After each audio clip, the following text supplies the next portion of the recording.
Bolsonaro vai pagar caro. STF forma maioria e mantém multa de R$40 mil contra ex-presidente por propaganda irregular nas eleições contra Lula. Deputado bolsonarista também não passa impune. Ricardo Arruda é condenado a indenizar Gleisi Hoffmann por ataques machistas. Além da grana, vai ter que se retratar publicamente. Enquanto isso, o Exército liga o alerta. Investigação interna tenta entender como tantos kids pretos acabaram envolvidos na trama golpista. As sujeiras vão começar a sair. Fique até o final para se informar das notícias mais importantes do dia aqui na primeira turma do Supremo Tribunal Federal formou maioria e decidiu manter a multa de R$40 mil a Jair Bolsonaro por uso de propaganda eleitoral irregular contra o presidente Lula. O TSE aplicou a multa por um episódio durante as eleições de 2022, quando a campanha do ex-presidente, acusado de tentativa de golpe, pagou para impulsionar uma página que direcionava os usuários a outro site com críticas a Lula. Vale lembrar que,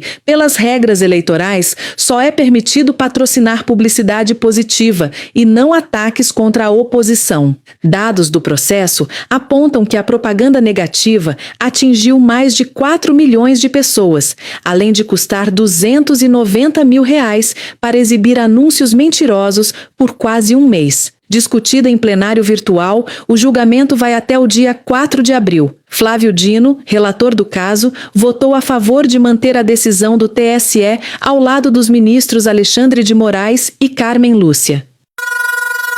Deputado bolsonarista atacou Gleisi Hoffmann, espalhou fake news contra o PT, mas a conta chegou. A juíza enxergou de outra forma o que ele define como liberdade de expressão. O deputado estadual Ricardo Arruda, do Partido Liberal, foi condenado a pagar uma indenização de R$7 mil à ministra Gleisi Hoffmann, além de se retratar publicamente. A decisão do Tribunal de Justiça do Distrito Federal e dos Territórios trata de uma publicação feita pelo bolsonarista em outubro passado, quando ele chamou Hoffmann de a tal da amante e afirmou que ela esbravejava por ouvir a verdade.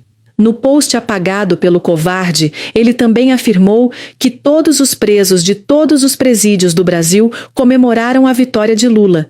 E disse que com Guilherme Boulos, que concorria à Prefeitura de São Paulo na época, não seria diferente. Representantes do PT acionaram a Justiça denunciando uma tentativa de veicular o partido ao crime organizado. A defesa da ministra afirmou que o bolsonarista usou um boato de cunho sexual para atacá-la, tentando desqualificá-la como mulher e expondo-a a constrangimento extremo. O que Arruda chamou de liberdade de expressão, a juíza viu como um ataque vexatório e um desrespeito total, tanto à figura política quanto à dignidade de Gleisi Hoffmann. Investigação do Exército mira o perfil dos kids pretos acusados, as dinâmicas internas e o processo de formação para impedir que o erro gravíssimo se repita no Brasil. O Exército começou a investigar por que tantos kids pretos aparecem entre os militares denunciados na trama golpista. O diagnóstico pode ajudar a expor o problema e impedir que a história se repita. A investigação mira o perfil dos acusados, as dinâmicas internas e o processo de formação. No governo Bolsonaro, vários kids pretos foram chamados, incluindo Hélio Ferreira Lima e Rafael Martins de Oliveira, que estavam na ativa. Segundo a denúncia da PGR, esse grupo da organização criminosa atuou para pressionar o comandante do Exército e o alto comando, formulando cartas e agitando colegas em prol de ações de força no cenário político, tudo para impedir a posse do presidente Lula. O Procurador-Geral da República, Paulo Gonet, afirma que o plano foi arquitetado, levado a Bolsonaro e ele anuiu. A investigação interna do Exército deve terminar no final de abril. Dados do STF revelam que 546 réus da trama golpista fecharam acordo com a PGR, enquanto 237 rejeitaram a proposta e sofreram consequências ainda maior. Dados do STF mostram que, dos 1.604 réus na trama golpista, 546 fecharam acordo com a PGR. Já 237 rejeitaram a proposta e foram condenados a 1 ano de prisão. Além da pena, os condenados condenados terão que pagar multa e dividir uma indenização de 5 milhões de reais com os demais. Também ficam proibidos de sair de casa até o fim da pena e com o passaporte e o porte de arma retidos. Já os réus que fizeram acordo confessaram os crimes e aceitaram pagar multas e cumprir obrigações. Em troca, os processos ficaram suspensos e só voltam caso descumpram os termos. Eles também pegaram menos tempo de serviço comunitário do que os que rejeitaram o acordo, mas ambos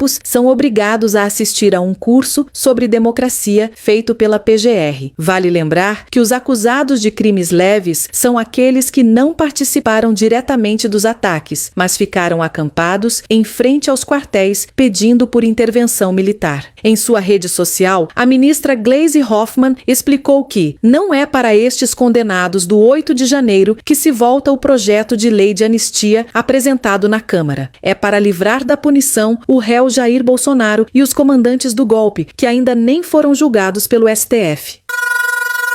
Enquanto Tarcísio de Freitas corre atrás de Bolsonaro, Haddad manda a real e diz não saber a opinião do governador sobre a ditadura militar até hoje. O ministro da Fazenda, Fernando Haddad, comentou na última sexta-feira sobre uma declaração do governador de São Paulo, Tarcísio de Freitas, que afirmou que o Brasil está preso em uma agenda que não vai levar a lugar nenhum. Haddad declarou que até hoje não sabe qual é o real posicionamento de Tarcísio, mas já tem uma ideia, dada a proximidade do governador com Jair Bolsonaro. Para mim, esse debate é relevante.